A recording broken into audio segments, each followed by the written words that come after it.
I have something I was going to say for Banter Plus this month, but I think I'm actually going to just put it here on me. Okay, I'm ready. Hi, everyone. Welcome to Fated Mates. I'm Sarah McLean. What do I do? I read romance novels and I write them. I was like, I don't know. I don't know what you do. I am Jennifer Prokop, a romance reader and editor.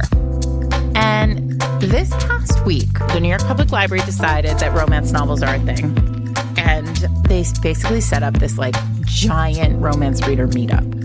I don't know, maybe like 150 or 200 people from all across the city got tickets to come to the main library on 42nd Street, the one with the lions outside, the like really nice big building built by Andrew Carnegie.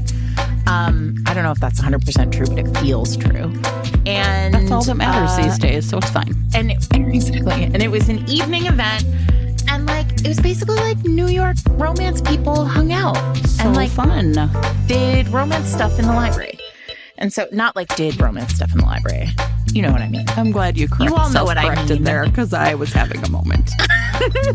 So it was like a very cool group of authors were there. I mean, lots of authors who later somebody told me Betty Corello that was there. And I was like, well, I didn't see her. Like there were lots of people who were there who I didn't see. But I did hang out with Adriana, Alexis Daria, Priscilla Oliveras, Rachel Griffiths, brand spanking new romance novelist. Joanna Shoup came in. Celestine Martin was there. Ooh, it was awesome. Really fun. It was like a very Zoraida Cordova was there. Like it was first of all, it was like a who's who of Fated Mates guests. And then and it was really cool. And they had a bingo card that they had built because there's also like the New York, well, as you know, because you spoke to them. I spoke to them, right. The New York Public Library Romance Committee was all there and they were so fun. Everybody was having a great time. And the Romance Committee had put together a bingo card for everybody.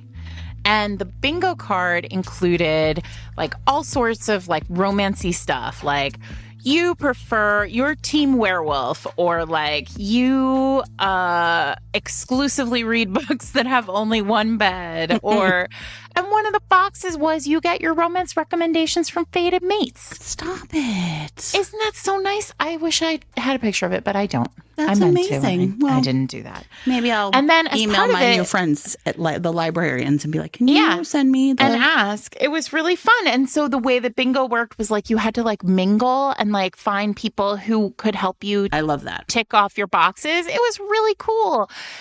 But here's what happened.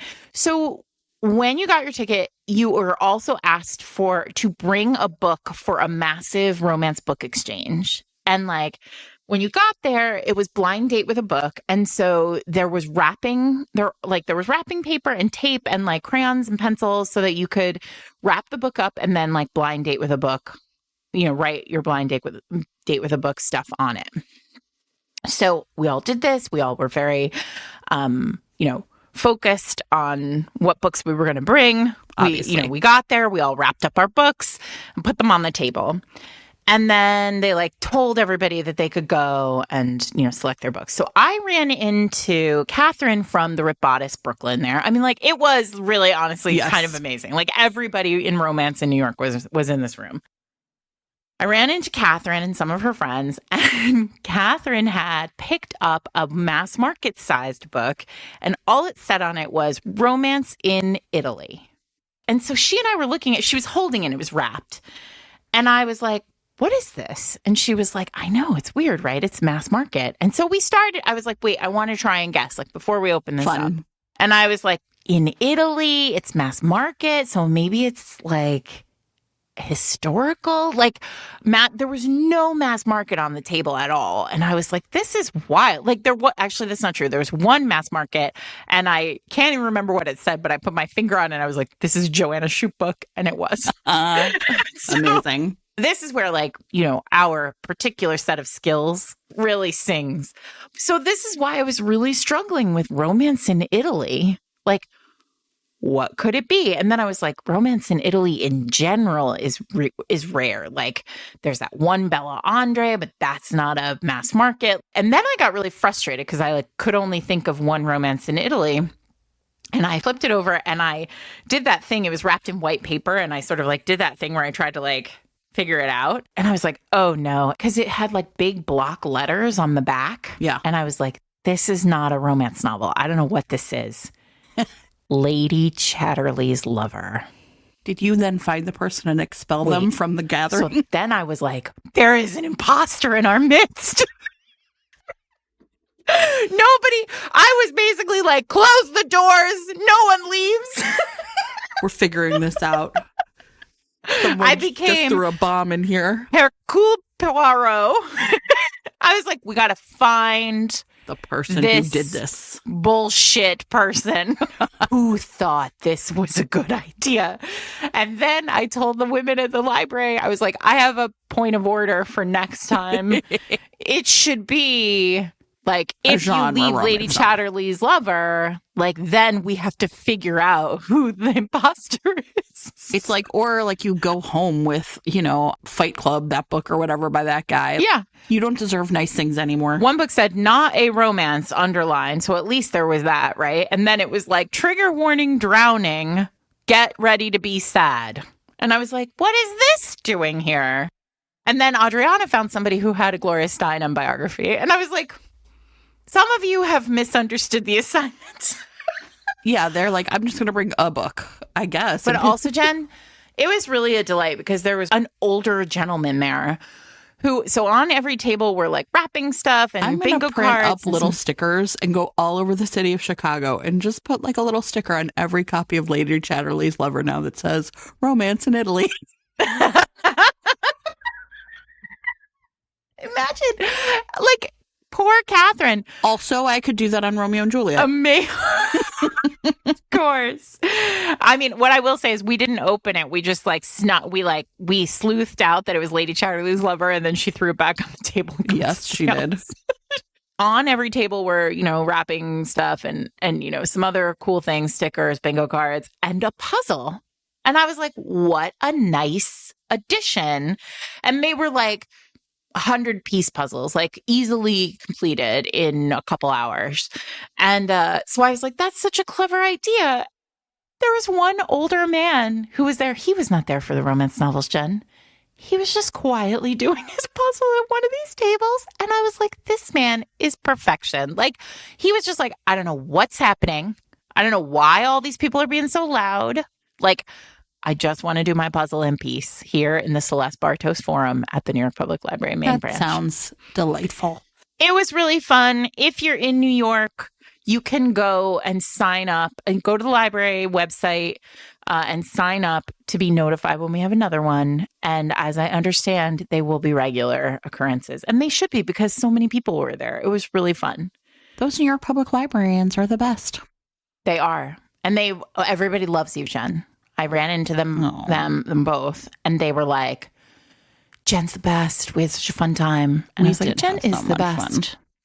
I like to think so, but, I mean. You never do know. You never know. I'm also some people's worst enemy. Well, not mine yet. We're not beefing, and that's because we've read a great book. All right, Sarah. So this week, everybody, we are discussing What I Did for a Duke by Julie Ann Long. And I'm going to tell you, at one point several years ago, we did a really fun episode. We had somebody win an auction and they requested a really fun topic, which was like talking about books that are like in the vault. And what we had talked about at that point was like, these are books you own, but you are like waiting for like a rainy day or, fascism to read.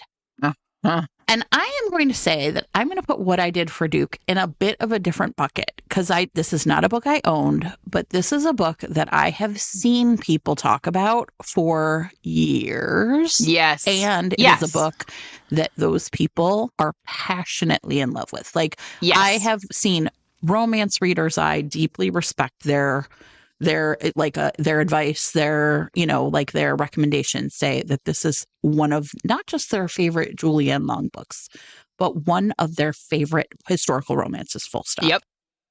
And for whatever reason, though, how almost that can be a little intimidating because you're like, well, what if I don't like it or, whatever. And so this was a book that had just been like, whatever is like the next galaxy over from It's in the Vault is like everyone's talking about it.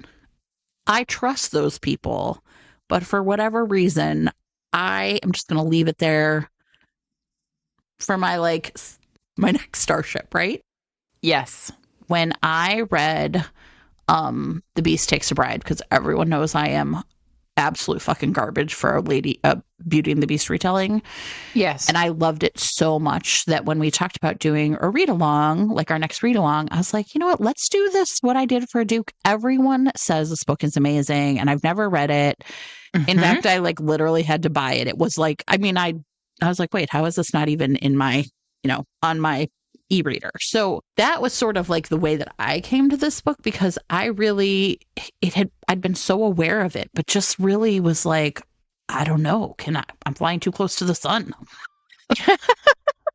Listen, this book is great. And you had read it before, correct?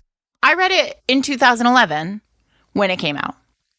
And at this point, Julianne Long had been around for a while. This is book 5 in the Pennyroyal Green series. And Pennyroyal Green, I don't think is her first series. She, at the point when I heard about this book, was in the middle of actually writing a contemporary series. Yeah, Whiskey Creek. Correct.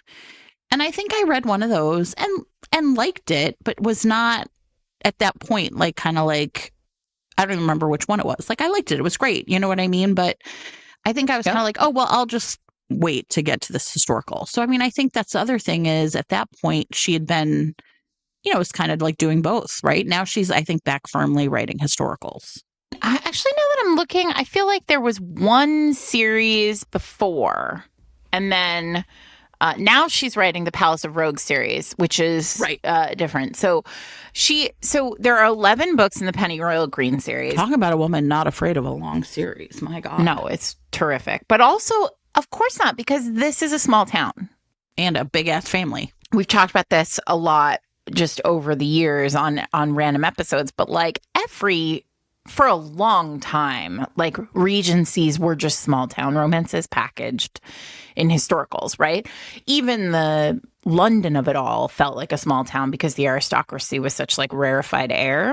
Anyway, Julianne Long was in the middle of Pennyroyal Green when this book came out, and this whole series is really great because I think I've been thinking about a number of different things that she does in this series that tend not to be commonplace in historicals, but it's very smart. It's a really thoughtfully conceived series. It's obviously, it centers around a small town, the town of Pennyroyal Green, right? Where there are two families that are, they're the, Montagues and the Capulets, or those, Dukes of Hazzard families. And they hate each other, and they hate each other because for generations they have hated each other, and no one has any idea why they hate each other, but they just do. My favorite.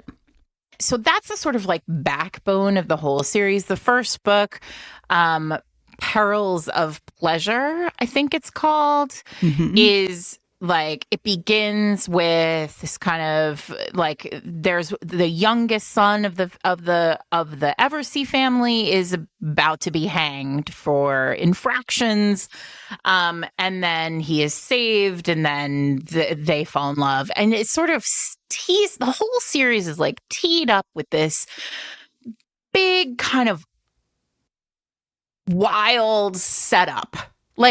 There's, Colin, it's almost, she drops you into a small town in historicals with this, this is the Victorian era, early Victorian era. And this guy's about to be hanged.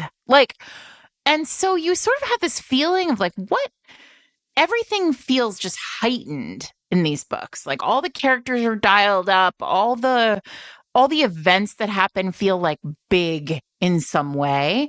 And then here comes this book, this What I Did for Duke, which is a much sort of, it settles, the whole book sort of settles into these two people.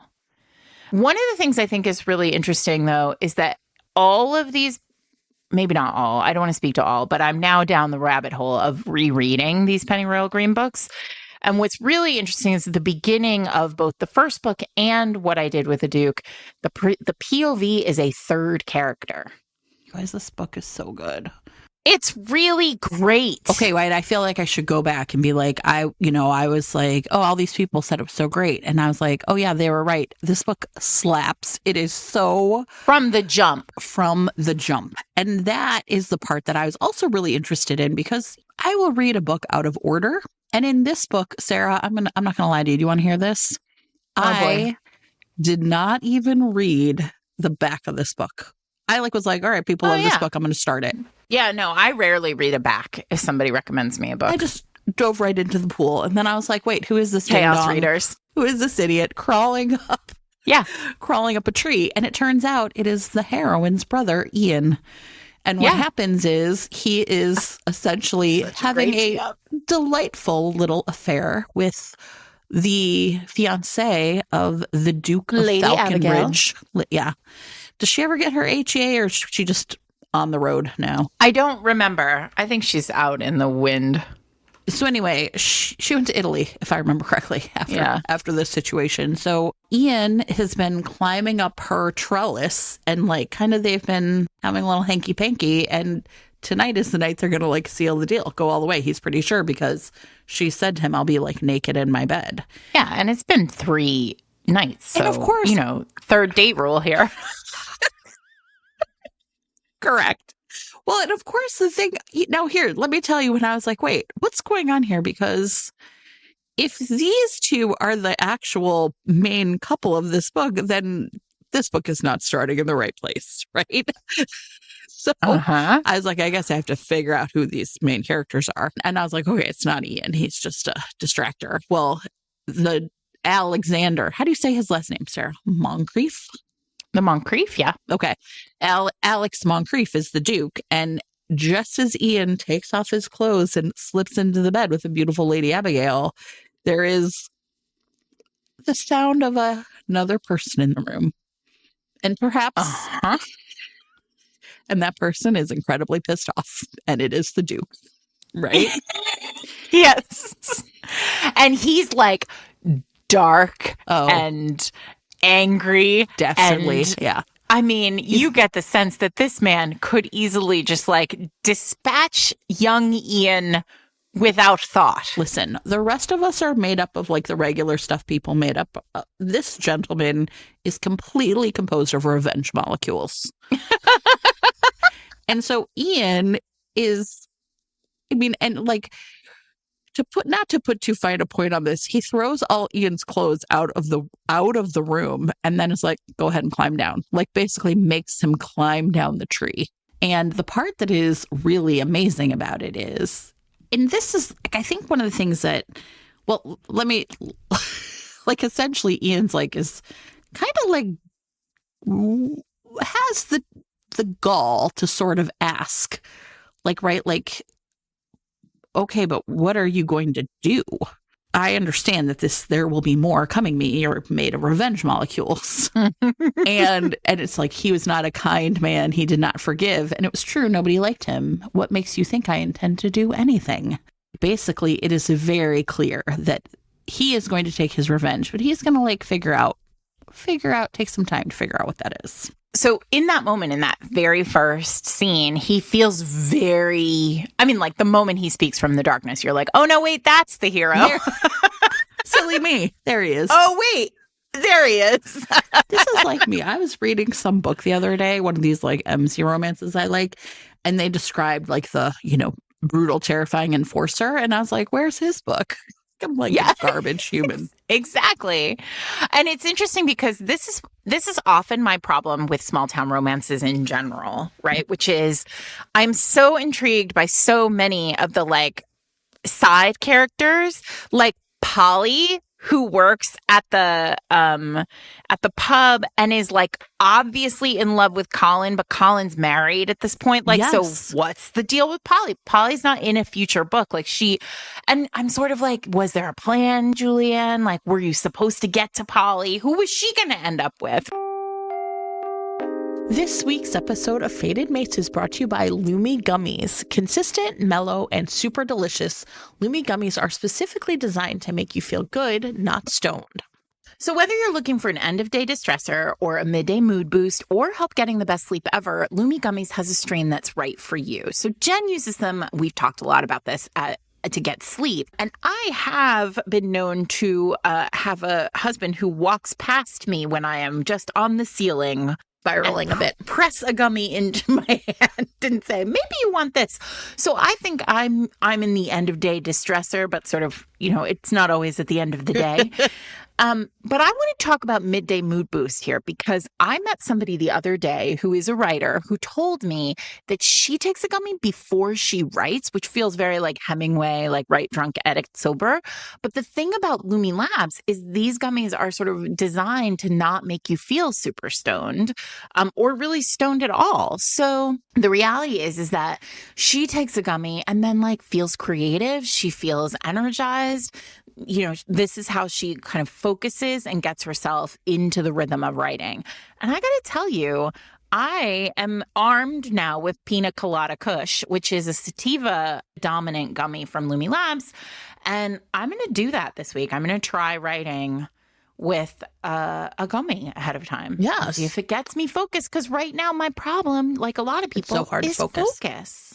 So you can get your Lumi Gummies right now, available nationwide. Go to lumigummies.com, that's LUMI gummies.com, and use the code FATEDMATES for 30% off your order. Again, that's Lumi Gummies, LUMI gummies.com, code FATEDMATES. Thanks to Lumi Gummies for sponsoring this week's episode. So, but what's really fascinating about this is, so he speaks from the darkness, and listen, anybody who is like old school romance coded the way you and I are like, oh, there's our hero.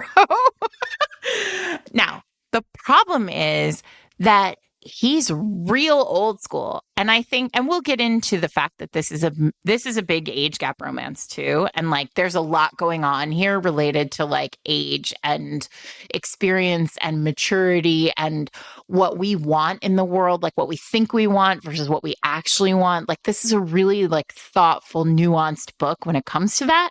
However, there is something very old school about this man in that when we first see him, and the way that he's instantly like, fuck you, Ian, like, I'm going to ruin your life, right? That's a real like 1980s historical hero kind of way of being. Revenge molecules. Yeah. However, we immediately move from Ian's point of view into the point of view of Alex, our hero.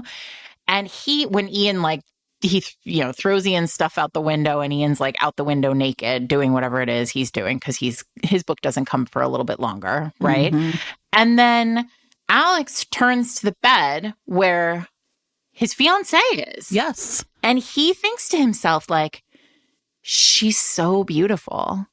I could have loved her. Yeah. Like I could have made her happy. And what's interesting about this, and then she like lets her blanket slip. She lets him see her boobs. And like, there's a kind of moment where like, she's obviously trying to like save herself in all of this. And he's like, I'm kind of brokenhearted about this. Like, I could have loved this woman. What we don't know at this point, though, is that he has loved before. Like, there's something so modern about him. So, like, I guess what I'm trying to say is this book, we've talked about this in the past. Like, there are some books that really speak to me as a reader of romance for a long time. Yeah. And this is one of those books where I can see, like, Julianne Long is saying, like, hey, see this hero from the 80s? Yeah. Now imagine him like refracted through the lens of now. And so he has both. He's a really beautiful mix of these two. Yeah. I think there's the other part that's like really like the like poignancy of this moment, right? Is that she says something to him, right? Which is basically like, your armor is the notion that nobody likes you. I do believe you revel in it. And he is sort of like amazed at how astute this is, because up until this point, he'd really just seen her as beautiful. He was attracted to her. He sort of thought like she could be the one. But like the loss in that moment is like with this statement, he realizes like she really could have been the one, right? Like there was something more to her even than I realized. But I think the other thing that I really found myself thinking about, and listen, this is not head hopping, right? Like once we shift into his point of view out of Ian's, we stay there. But it's the thing that you lose when you don't allow occasionally, right? I'm not saying all the time, blah, blah, but when you see a character like this through someone else's eyes, it is a way the character cannot see themselves, right? And so at this moment, it's such a really interesting way to ground us in that this is going to be a book about this man who has been seen, who has engineered being seen a certain way, having to let that go to be happy, right? Mm-hmm. It is built right into the system from the very beginning. And the only way to get there is to show us him through other people's eyes first. Mm-hmm.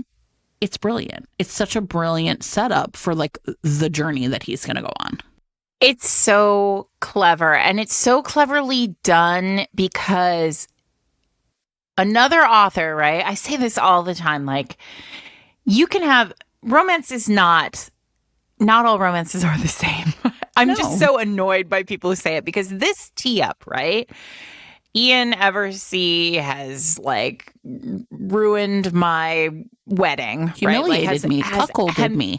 Yeah, exactly. And now I'm going to take revenge by taking from him what he took from me, right? A classic, an absolute banger of a plot. And he goes off to a country house party. He invites himself, by the way, to a country house party. He's a duke. He can do whatever the fuck he wants. Yeah. I love this. That's mentioned throughout the whole book.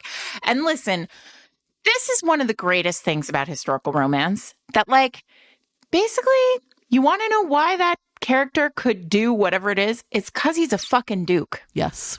It's because no one's going to tell him he can't. Mm-hmm. And he says it multiple times in this book. Like, there's a moment where he's like, everyone wants to go do something. And he's like, I'm hungry. So they all go eat. Like,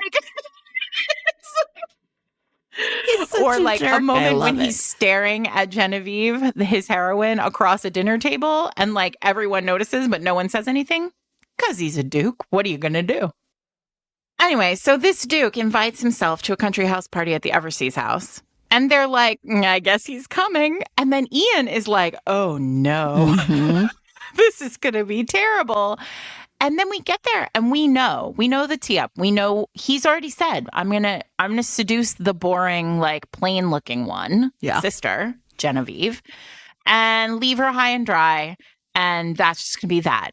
And I can do it because I have been wronged. Yes.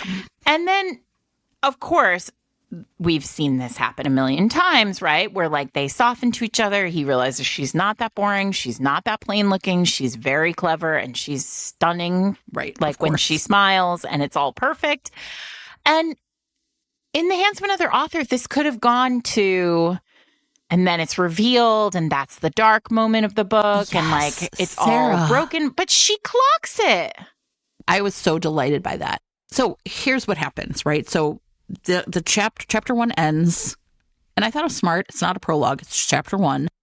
And then chapter 2 is like kind of picks up. It's not that much later. He has very quickly just, kind of figured out like what he's going to do, which is show up at this house like party, right? It's like a week later. Yeah, it's immediately. Like not any time. Yeah. Mm-hmm. And I think before we get to sort of her clocking it, I think the other thing is important is then we get, when we first meet Genevieve, she is convinced that her childhood love, she has had like a 2 childhood best friends. And she's been silently in love with Harry for her whole life, it feels like.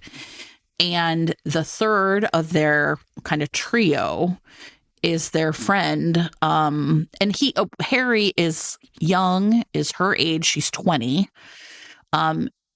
he is a Viscount, but of course, like many people, he has no money or whatever. But they have a third friend, Lady Millicent. And the three of them are essentially like three peas in a pod, like, right? Like they are always together. And so Harry gets her, and it's really clear. She's sort of like giving a little bit of the backstory, but she is in love with Harry. And so the house party's coming and he asks her to go for a walk, and she is convinced that he is going to ask her to marry him. She's like, surely everyone must know how I am deeply in love with Harry. It has always been me and Harry. Yes. Yes, Millicent's there, but that does not change the way I feel about Harry. And surely, and they like are a perfect match. Like they both love art. They both love, like they're both friendly. They both love the outdoors. Yes. They're perfect for each other, right? And so when he gets her out there, he says that what he's planning to do is ask Millicent to marry him. And what we see in this moment is Genevieve's hardwired to make peace with people. She's like a younger sibling. There's all this stuff. And so she just kind of like blinks at him. And inside she is screaming. And she just essentially like goes along with it. And it's really, I think, like no one ever sees her, right? Yeah. No one ever sees her. And then along comes Alex, who actually, I just looked back. Abigail calls him Alex, but it takes a really long time for Alex to call himself Alex even. Along comes the Duke, right, to crash the house party. And he immediately sees her the way no one else has. He sees that she's in love with Harry. He sees her and he's like, oh, that's the boring one. I'm going to do that. I'm going to seduce that one. Because there is another sister, Olivia, who is like an ice queen. Like, she's waiting around for book 11. Impenetrable. And that's because she's the last book in the series. Well, and everyone knows she's in love with Lyon Redmond and he's been gone, and clearly there's been some sort of drama with them. And so what you don't know is that in the first, because you haven't read the series, but in the first book, it's established that she broke his heart and he left. Like, he disappeared. No one knows what happened to him. He's probably But it was Olivia's fault. So, because he sees it, and he's like, it's Genevieve, she's going to be the easy one. And like, within minutes, he's like, oh no. Too bad. She's in love with this dummy, right? Right. So then what's really interesting is this book actually not a ton happens. Like, it's a very sort of tightly, the walls are all pulled in very close around this family. We don't interact with anybody other than the people who are at this house party, right? It's like really forced proximity happening here. And he pretty quickly discovers that like he can fuck with Ian, like, and torment Ian while simultaneously like enjoying himself with Genevieve. And he clocks very quickly that she's wildly brokenhearted related to Harry marrying Millicent. Wanting to marry Millicent. That's what I was just about to get into. So Harry is like dragging his feet on proposing to Millicent. Yeah. And it's like kind of a weird thing that goes on where like she's, Genevieve is like, her heart is in her chest. I mean, your heart is always in your chest, everybody. Her heart is in her throat all the time when she's with them, because there's this kind of like looming cloud of, when is Harry going to propose? Is he going to do it in front of everybody? Is she going to have to pretend to be happy? Like, what's going to happen? And no one really in the whole book, none of her family, like nobody notices that she's like really on edge. Yeah. Except for Alex, who gets it.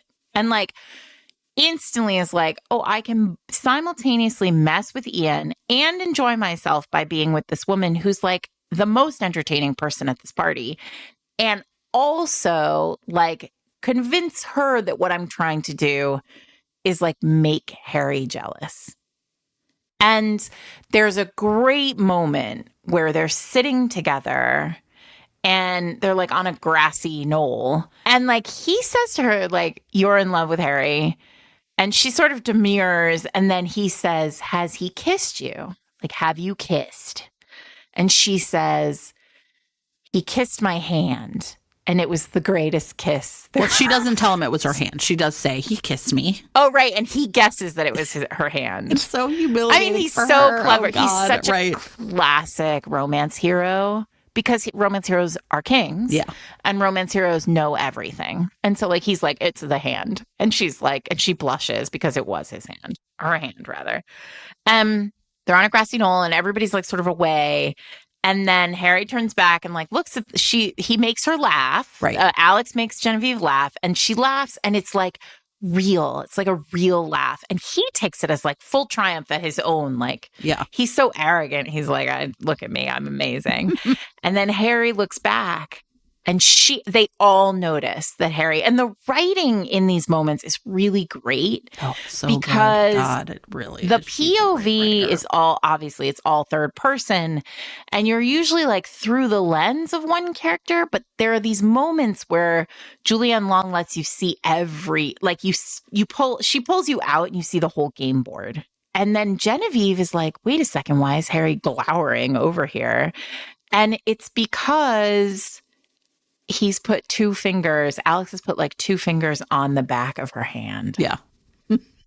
And like, she's so aware of his touch. And he's like, your hand is, you have very soft skin. And he keeps saying like these wildly sexy things, but like not in a sexy way. And she's like, what is happening? Like, poor Genevieve is getting like full like fuzz brain. Like she just all the time. Well, and I think one of the things that I think is really, oh my God, there's so many brilliant things about this book, but one of the things that's really brilliant is all of her feelings of desire for Harry have been filtered through the lens of friendship, of like a true love that she has for him. And now she's feeling those feelings with a startling intensity for a man that she can tell is probably up to no good. Right. Or she doesn't trust, has done this so many times. Now, the other part of this, remember, is, okay, as Sarah had mentioned this earlier, when we first meet Abigail and he thought I could really love her, is there, as soon as we are sort of introduced to him again, there is this rumor that Alex was responsible for his wife's death, that he poisoned her. So it's not just that he is dangerous to men, right? Like there is, like that Alex is intimidated and frightened by him, but also that potentially he is a literal danger to women, right? That he killed his first wife. And so she is like completely like, I mean, the fuzz brain is like, I am attracted to him. Like, what is going on? And it's just, I think, in the same scene where he essentially, they talk about what happened with Ian, right? What happened with Abigail? Because everyone is also very aware that the two of them the story have mutually agreed to like break off this engagement. And she's sort of like, did you love her? And he tells her the story essentially about catching Ian. Yep. Up in the tree or catching, and really, I thought it was really interesting, like kind of willing to reveal essentially. Yeah, he tells her the truth. Their humiliation that this was, but right? This is where we have to talk about the age difference because yes, he's so honest with her. Yes. This man does not lie. No. And he tells her, and he's sort of shocked by his own truthfulness with her. But like, the reality is like the juxtaposition of like young whippersnapper Harry, who is like blonde and dumb, like a true kind of himbo, yeah. Right? Like out there in the woods. And Alex, like tall and dark and 40 years old with like gray at the side of his temples and a man who has been through it. Right? Yes. Because this is not where we find out what happened to his wife, but there is this beautiful moment later on where she says, tell me about your wife. And he explains like his wife was allergic to oysters and she died. Yeah. Right. Like she had oysters for the first time and died. then she's like, were you very sad? And he's like, I was afraid, I was scared because I couldn't save her. Like I couldn't keep her safe. And then he says it was a terrible day and it was worse even than the day my child died. Yes.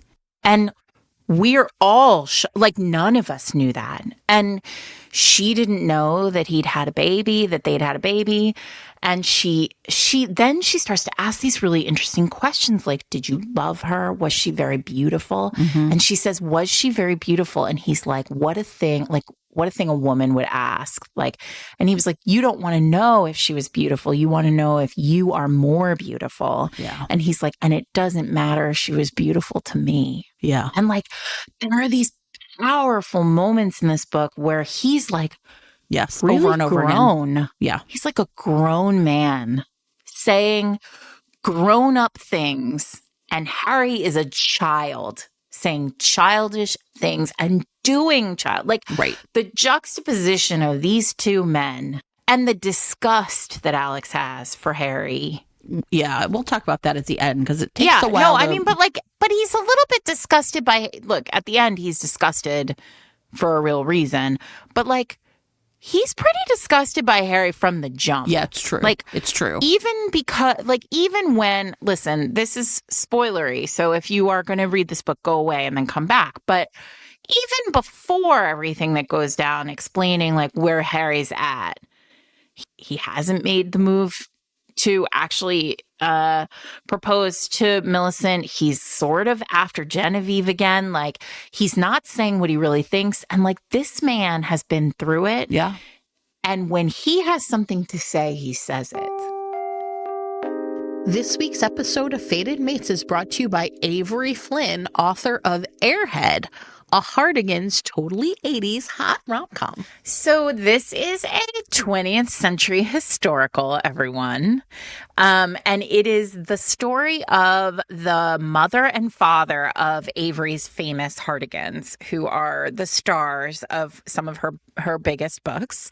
And this is the story of Katie Madigan, who cannot resist avenging her sister's broken heart in 1982 by filling that sister's cheating boyfriend's bitchin' DeLorean with extra buttered movie popcorn, a half-melted Snickers bar, and the contents of a shaken-up can of Tab soda. Terrific. Amazing. 80s perfection. 80s locked in. There is one problem, Jen. Katie has filled the DeLorean of not the ex-boyfriend, but Frank, quote, the airhead Hardigan's DeLorean. And now he needs Katie to drive him somewhere to make up for trashing his car. So on the outside, she's like, no way, I'm not interested. I hate you. But on the inside, Katie has not been able to stop thinking about Frank since that night a while back when they had a one-night stand. That can't happen again because Frank is not the kind of guy you fall in love with. And if you want to keep your heart in one piece, he's been breaking hearts around town forever. So no kisses, no getting hot and bothered. She will drive him around town, but that is it. Except we all literally know how this one's going to go because later they smash a bunch of times and have a bunch of babies. See, look at this is what I want. Go back in time and tell me these stories. Mm-hmm. So, everybody, if you are looking forward to reading Airhead, it is available in ebook or audiobook later on this year. But right now, you just want to go and get it in ebook wherever books are sold. Thanks to Avery Flynn for sponsoring this week's episode. So again, he's the only person who has quickly kind of realized her real feelings for Harry, right? And this is like right after the scene where she's like, he kissed me. And he's like, well, has he ever brought you flowers? And she talks about like this like bunch of wildflowers he like brought daisies, her, right? Or, yeah. And then he said, well, you know, has he kissed Millicent? Has he brought Millicent flowers? And she says, you know, like, I don't know. She hasn't told me, right? But we tell each other everything, right? And he says to her, and I remember thinking like, such a great moment because it's a moment where Genevieve feels her own youth, right? Where he says, well, if you haven't told Millicent how you feel about Harry, then you haven't told Millicent everything, have you?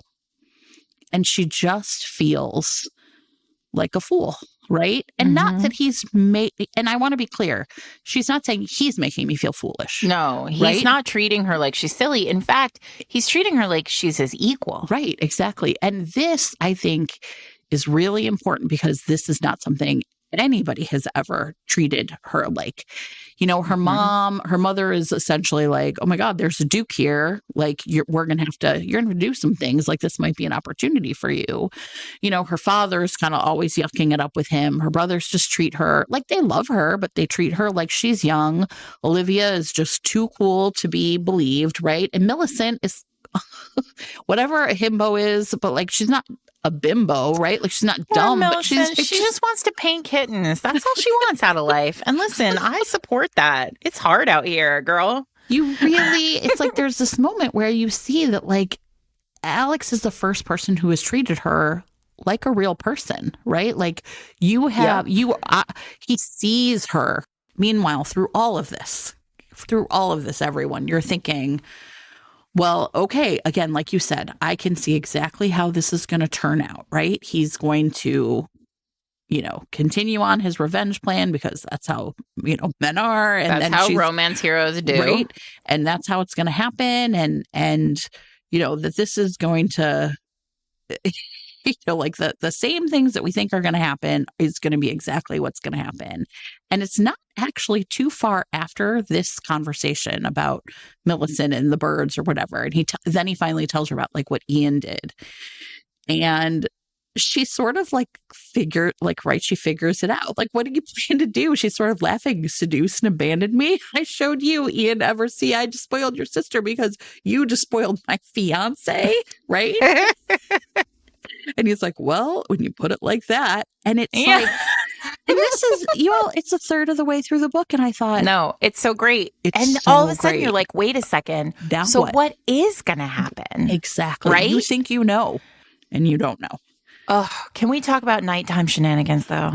Yes. Oh God, I love them so much. All right. There's nothing I like more.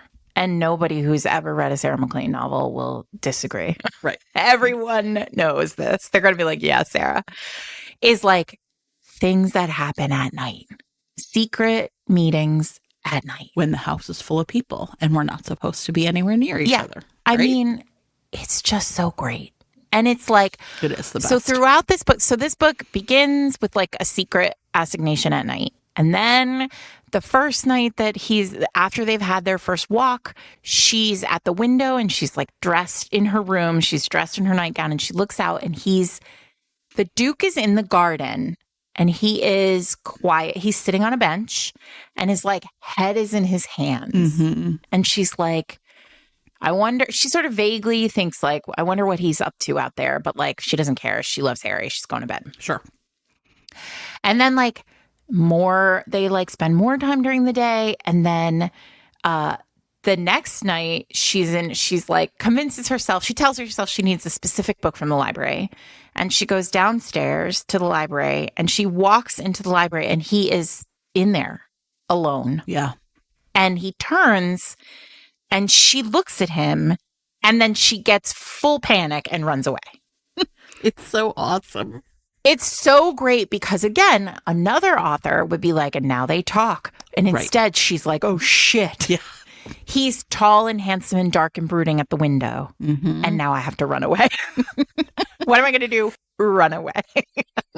There's no other choice, really. But now she knows, right? Now she knows at midnight every night, he's like up. He's like around. Right.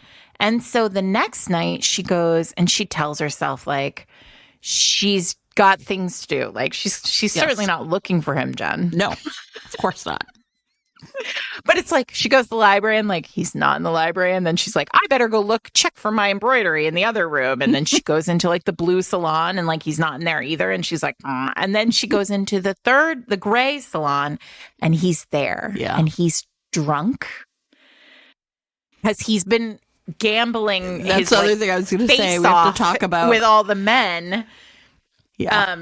And like winning. This Duke wins. Nobody can lose. No, everybody loses to the Duke when they gamble. And so like he always proposes cards and all the men like, because men are like, oh, we have to play. Yeah. Even though they're all going to lose their shirts to this man. Doesn't matter. And by the way, he is filthy rich, so he does not need their money. I mean, he does not care. No. Right?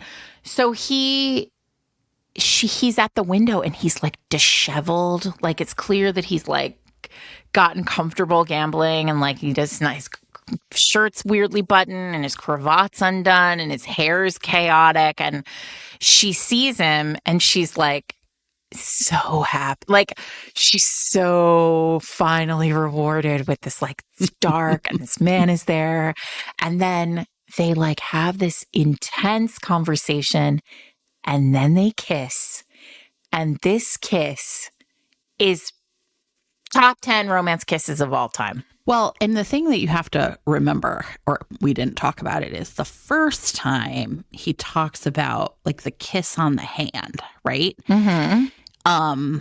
He essentially sort of immediately is like, if it was a real kiss, right, you would have known it because real kisses, essentially, right? And he gives her this speech, and it's essentially so like good.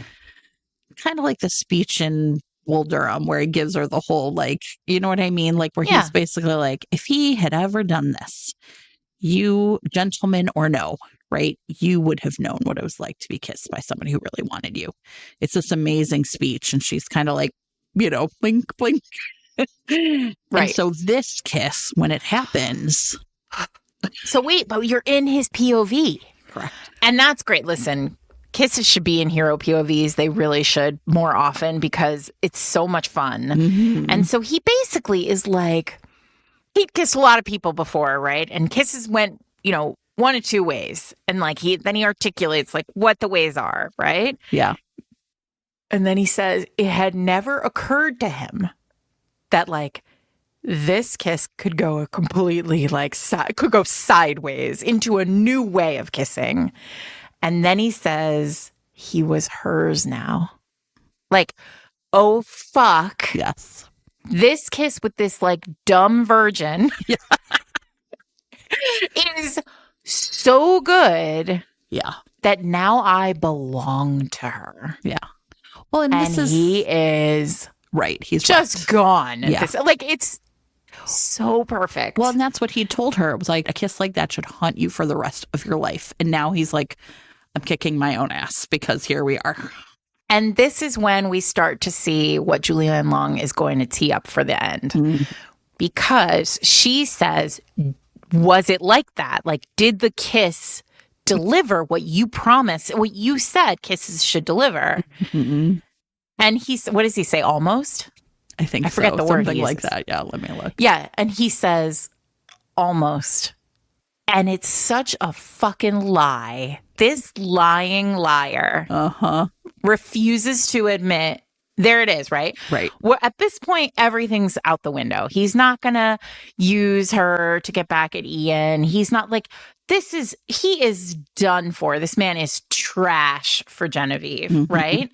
But instead of being like, hell yes, it does, and like just owning it, now he's going to start playing stupid games and he's going to win stupid prizes. Well, and I think like it's at this moment, he's like, I promised myself revenge and this is my instrument. And yeah, she figured it out and was like, would it have worked? And he's kind of like, don't ask questions you don't want to hear because probably. And it's this moment where it's like he falls back on strategy, right? Essentially, right? Like he's like, okay, I have to. He's constantly just astounded by her in every way, right? And so it's at this moment, and this is like maybe halfway through the book, right, that this kiss happens, that it's like he is disoriented. And so he falls back on like, well, okay, how have I won every hard fought battle in my life? And it's like, right, it's strategy and it's like figuring this out and figuring out what I want, right? And it's like, he's panicked. But she doesn't see that, right? To him, he appears completely calm. This is where he starts to try to manipulate her. right? Until this point, he has not manipulated her at all. Like, she's been sort of in on the joke. Right.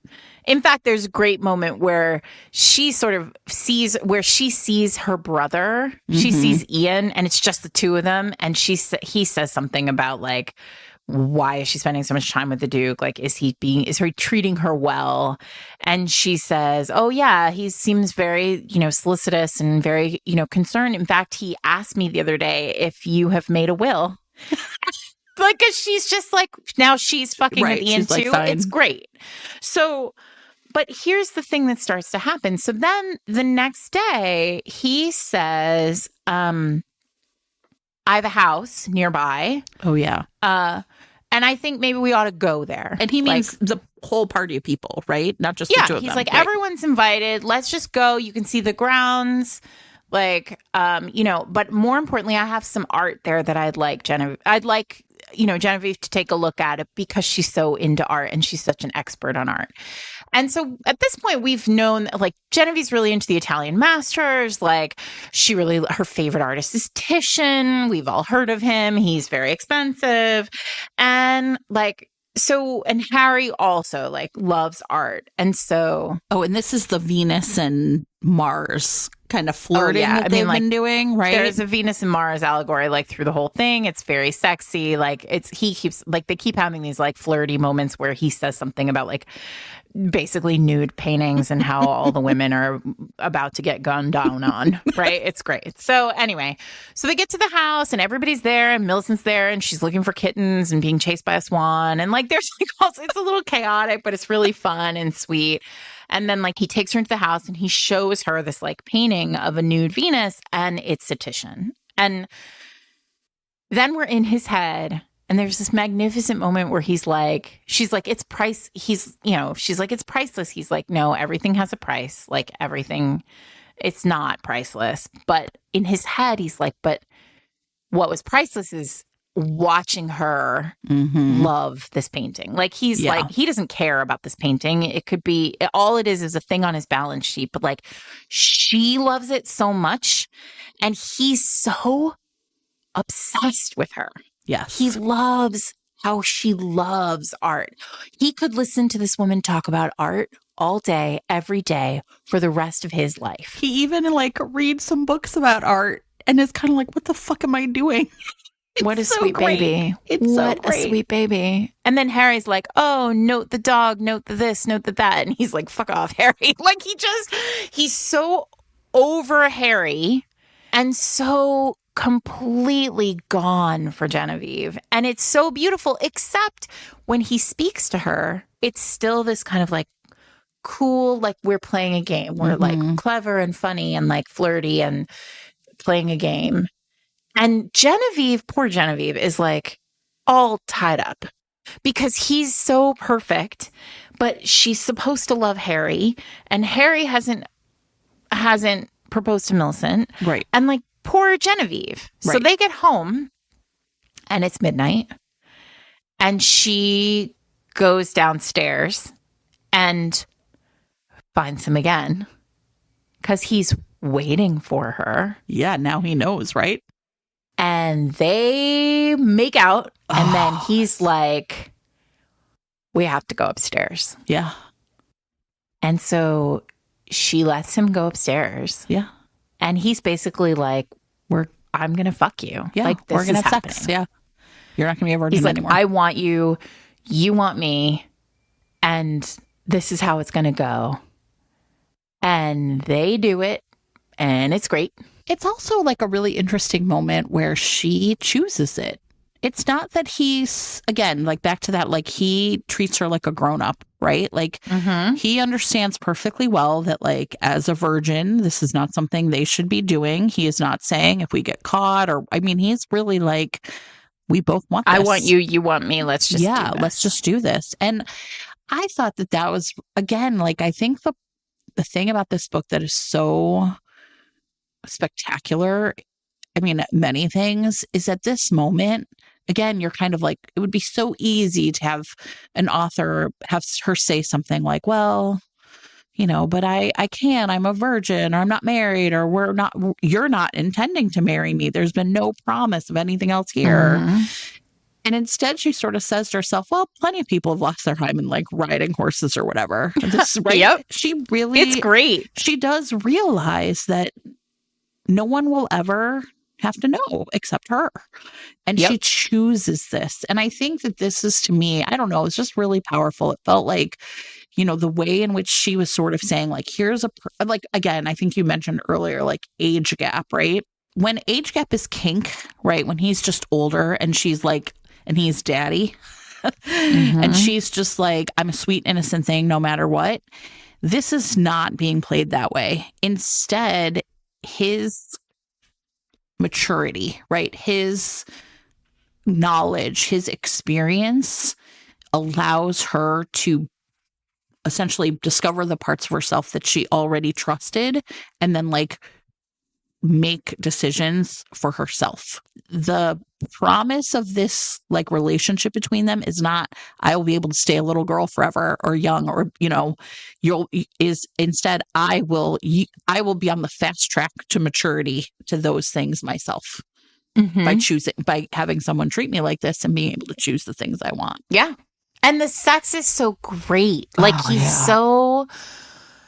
just so into her, and it's so romantic, and it's just such a great scene. And then she's like, I like this. Mm-hmm. Kind of like, why do people say that people don't like this? This is who wouldn't like this, right? It's great. She's into it. And then things start to kind of fall apart because she's like, well, aren't we friends? Like, we could just friends with benefits in the evening, and then I could still have my heart set on Harry. And like, he suddenly is like, no, that's not how this, for somebody who's like, we're going to be very authentic and honest about sex. The reality is that like, he's just a mixed up pile of goo. Yeah, of course. For her. Right. And like, this is a mess. So, but what's really interesting is like during all of this, there is a lot of fear in Moncrief, right? Like, he is terrified of like feeling something for her and again losing. Yeah. Right? Right. Not just losing a woman who he loves, because clearly he will not admit it, but he does love her. But like, he loved his wife and she died. He thought he could love Abigail and that didn't work. Like, and so here he is again, like, he can have everything, but he can't have Genevieve as long as she is like after Harry. Right. And there's a moment where he's like, I guess I could be your consolation prize. And that is it's really powerful and really sad. Yeah. Because still Genevieve isn't sure what she wants, even though she absolutely knows what she wants. And then he figures out, then Harry comes to him. I was really moved by the end of this book, by like what the scenes that we're going to like talk about now. Because I think what it is, and again, this is all a big spoiler, everybody. Yeah, like if you think at this point that you are going to read this book, which you should not listen to the rest of this episode if you care about spoilers. So the thing, okay, we've talked a lot about like sort of this like vast differential in their maturity, right? And and I think this is also the reason why that conversation with Abigail at the beginning really pays off for him in this way here, which is he realizes we will be happy together. We have all these things in common. I will be able to make this woman happy. But I'll be able to keep her safe and happy. Yeah, but she also potentially will always wonder if she would have been happier with Harry, right? Or what would have happened if, right? And I think the thing about this is maturity talking again, right? This is a man who has really lived his life and knows that he does not want her to feel those regrets, but he's also not interested in being like her second choice or whatever that is. And so without even really telling her what's going on, a couple of things happen. One is that he and Harry have this conversation. Where Harry admits something really important. Yeah. He says, I don't really want to marry Millicent. I want to marry Genevieve, but I needed to know if she loved me because I didn't want to ask her and then be embarrassed. Yes. If she turned me down. Yeah. And boy, does Moncrief just what's amazing is it's not an intense moment. Like he doesn't lose his punish temper. him in the moment. He doesn't nothing like physical or even even he's not angry. even stern to him. He's disgusted. Yeah. That this young man would make such an abhorrent mistake. Yeah. And do such a terrible thing to somebody who is kind and good and would never dream of doing such a thing to another person. Yeah.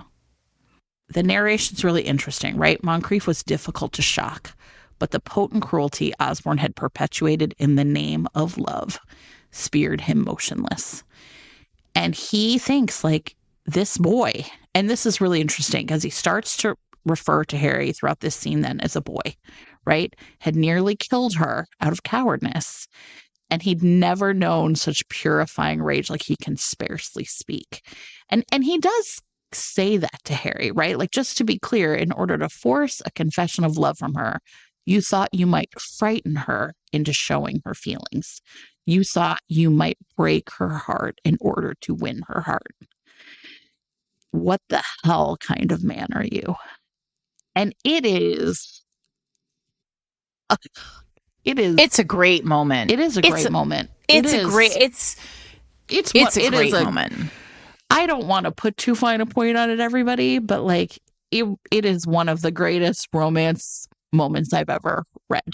Because I think that there is a way in which, especially now, I will say this, right in the world we live in, where there's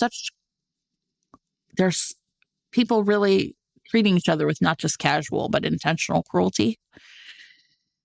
And to have someone find out, right, that Harry had, and he has no doubt that Harry cares for Genevieve, but to have done this out of cowardness and the way that he is just shocked and appalled. And I think this is the fact that he's lost. This is a man who has lost his son and lost his wife. And the idea that you would do this cavalierly, it truly is, it's almost like he can't process it. And I don't know, it felt really gratifying. I found myself very moved by his reaction. Same, because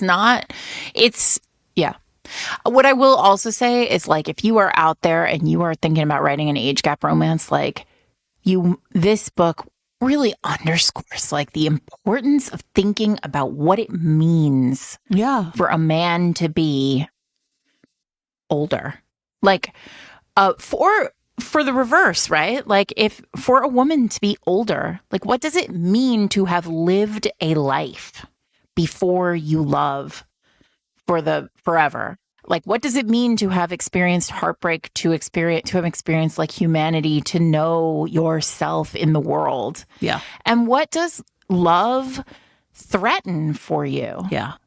And these are questions that I think in many age gaps, and listen, I love a daddy romance, right? But we're not those books are not asking this question, but this is an important question that then leads to these really magnificent moments for the hero. Again, it would be very easy for that to be the end of the scene, right? For him to just kind of be to say, what kind of man are you? And then walk away and have Harry be left there, right? And us sort of judging him too. And then it's really interesting because what Harry sort of then talks about is how he doesn't have any property, right? He literally is how was I supposed to do that, right? How was I supposed to offer for her when their class, their society, the stratosphere that they exist in indicates that being a man actually is about a whole nother set of things. Yep. And I think it's really brilliant that in this bizarre way, Alex then has a moment of thinking like, I understand this too, right? Like he's not dismissive of that. He doesn't think that that's nothing because he knows that it's something. And I thought that this was like really interesting that like, just like Alex can see Genevieve, there's also a way in which he sees Harry. Mm-hmm. And so I think what this is a moment where we see Alex sort of like, without Harry really even knowing what's going on, like decide, like being older than Harry too, right? Like having this knowledge and understanding and like wisdom or whatever. It's not like he's 70, but like still, right? Not that there's anything wrong with being 70, but you know what I mean? Like he's not like grandfatherly but he's really like, these two young fools are both trapped in they are not themselves yet. All they are is like purely formed by the society that's made them. And I think that is very generous. I think it's just like one of the ways in which this man at the beginning, who is like, yes, I've thrived on people not liking me, has been shown to be, in fact, one of the most like deeply empathetic people in the entire book. So he arranges something. Simultaneous to this, Genevieve is like following her around the house in the middle of the night, right? Yeah. She wants to get it done to her. And the reality is that she wants to get it done to her because she likes it, but also because she is falling in love with him. Yes. And like, right. But she can't see it because she's still like stuck in this, like, it's always been Harry. It's always been Harry. He thinks to himself, like, this is too juvenile. Like except they have a conversation. And this is where I think Julianne Long is doing something really interesting, because one of the things that I talk about a lot when I talk about conflict is like, at some point, right, there has to be something, a truth or an item or like a thing that a character is unwilling to sacrifice, right? And at the end of the book, there has to be a moment where essentially that thing has to be sacrificed for love. Correct. Right? So what's interesting about this here is that Moncrief is protecting himself. We see him protecting himself, like emotionally, right? Because Genevieve is such a mess at this point. Like she can't confess her love. And he's like, well, if she can't love me, then I'm certainly not going to confess my love to her. Like I'm not going to acknowledge my feelings for her. So he's still like aloof and fantastic and like dreamy. One of my favorite things about this book is how many times in the book he's like, God, men are so fucking stupid. Oh my God. It's perfect. I highlighted it every time. I was like, correct. But because he can see, he knows he's being stupid, right? Yeah. But like he can't stop himself because he's trapped in like, I don't know, patriarchy too. I don't know. So here's the thing. So he kind of convinces himself they have sex once and then they have sex a second time. Like they spend the night together a second time. And then the third time she like goes to find him and he's not there. Like he doesn't answer the doors. He's not in any of the rooms. He's just not there. And she goes back to bed alone. Right. And he's playing cards that night with Harry and everybody else. But before this, they have a conversation where she kind of says, like, as much as a woman can say in this time, right? Like, well, would you want to be with me? Yeah. And he's like, we could marry. Like, this is all very sort of like chill. Like, sure, I mean, I could see a way that we would be a fine match, a decent match. Like, not romantic in any way, even though both of these babies, like, their hearts are beating out of their chests. They want each other so much. Like, everybody's being an idiot, right? But in the way that is the greatest in romance. Yeah. And you're like, oh my God, Moncrief, just tell her how you feel, right? Yeah. Because also you're like, the thing about Genevieve is her heart has been fully broken by another person. So like she's feeling a little wounded too. Yeah. And so he says it and she's like, okay, well, I guess he doesn't really like want me. Like he does, like, she's like, okay, I guess that's that then. So she goes looking for him and he, of course, can't have sex with her because he's so gone at this point. He's like, I can't. Like, it's too much. I can't even touch her. I can't even look at her because, like, everything will break. I want her so badly, right? I'll break. So he's having cards, and he puts a house on the table. Ironically, like his wife's estate. So like he puts the house into the pot, and he folds, and he loses. Yeah. But he has, of course, we all know, like he didn't really lose, right? I mean, one of the funniest things about this scene is like how there's like these moments where it's like the maids were going to be so pissed the next morning because the smoke is hanging and everything. It's just like disgusting in this room. Gross. It's so right. It's just like men. And then everyone like can't believe that Harry not only beat Moncrief, nobody ever beats him, but like won this house, and Harry doesn't have a house, and like, oh my God. How and lucky. So right? You idiots. Joy Everybody's Mudville, an idiot. Right? Everyone's an idiot. So the next morning, he's gone. The house party's over. She's like, what the fuck? Like, he left. And then Harry's like, hey, I have something to ask you. What a fucking asshole. And he proposes, and she says yes. It was because she can't. Sure. She's like, this is what I wanted. I guess I'm going to say yes. But then she's like, something feels kind of wrong. Yeah. And he tells him, and then Harry, bless his heart for telling the truth, is like, isn't it funny? Yeah, he it's so put weird. the house in the pot. He tells him the story, and then he says, and then I flipped his cards over, and he won. Yeah. Like, and she's like, this motherfucker. And she storms out. And she's so livid. And wait, before we get to that scene, I said sacrifice, right? Yeah.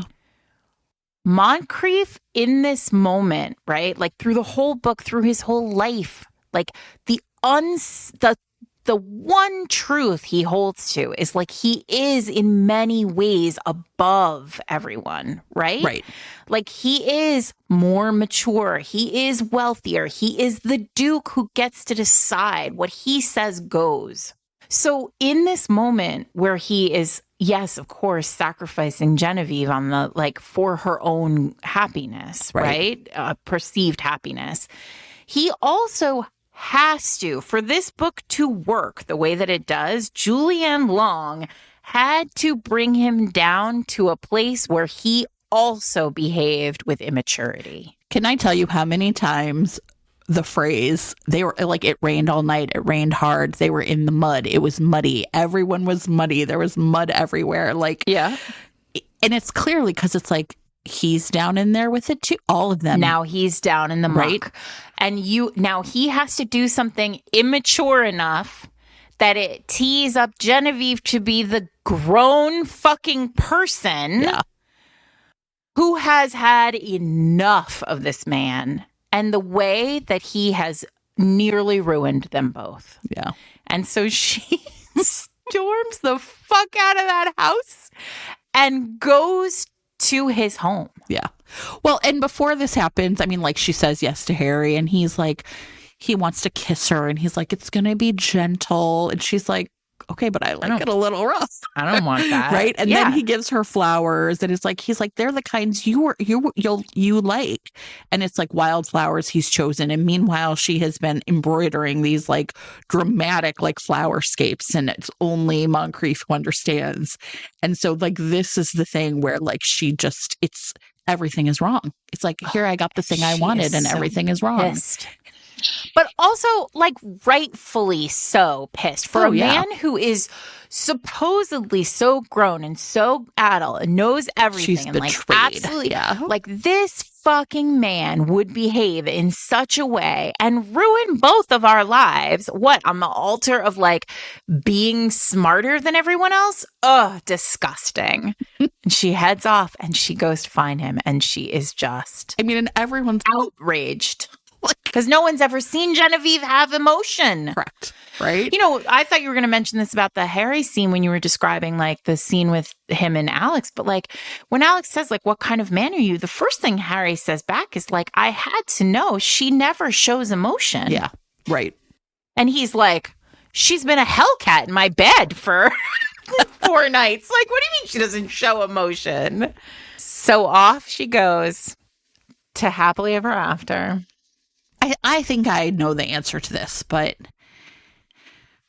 once she figures out what he's done, right? She remembers what he'd said about the greatest pleasure in my life was making sure my wife was safe and happy.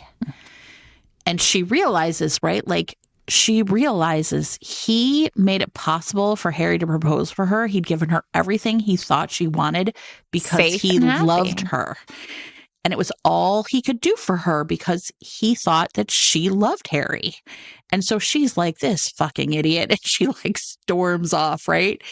And the thing that is really astounding about this moment is like the hope with which I found Alex like really hoping, in fact, if I give her everything she wants, maybe she will actually realize it's not what she wanted at all and will come to me.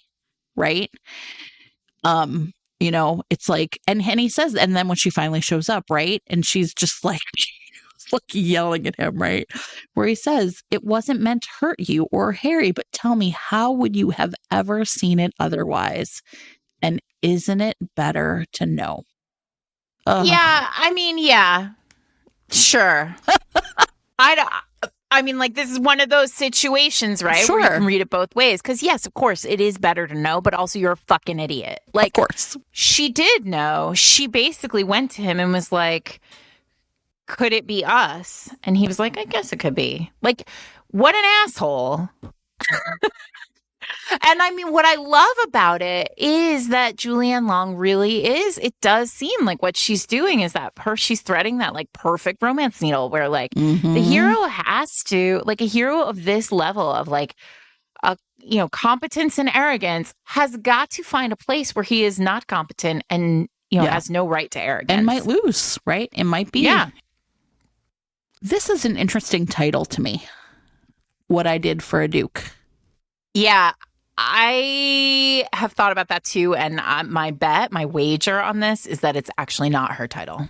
Okay. Why? Do you think that it does relate? Because I don't actually think it relates. I think that's what I really found myself really thinking about, which is like, what if we were to ask like Genevieve, right? Like clearly that's like What I Did for a Duke is Genevieve, right? And like, what would she say is the answer to that, right? I don't feel like she does very much for him. Right. I think it's the reverse, right? And I don't spend a lot of time thinking about titles necessarily, but I did find myself wondering or thinking a lot about like, this is a really interesting title for this book because maybe that is actually the part that's funny about it. What I Did for a Duke, nothing. He did everything for me. Right? Yeah. I mean, I think actually what's interesting about this whole series is when you look at the titles, there comes a point where I think she was able to title the book she wanted the way she wanted. It gets 9. Book 9 in the series is Between the Devil and Ian Eversey, which I think is a great title. It is a great title. And then the last book is The Legend of Lion Redmond. So I think like there are a couple that she probably knew she wanted. I love the title A Notorious Countess Confesses. I actually love that book. Yeah, I'm about to go back. That's because she's a countess and it's a vicar book. It's the vicar. Oh, the vicar. And a great book. I'm about to go back to the beginning and read these. I was delighted by this book. I just downloaded, in fact, the first one. Amazing. Perils of Pleasure. Anyway, listen, these books are bangers. That whole idea of like, I think I know how this book is going to be. And then what it really takes to turn the tables on the reader. Right. Yeah. And the characters as well.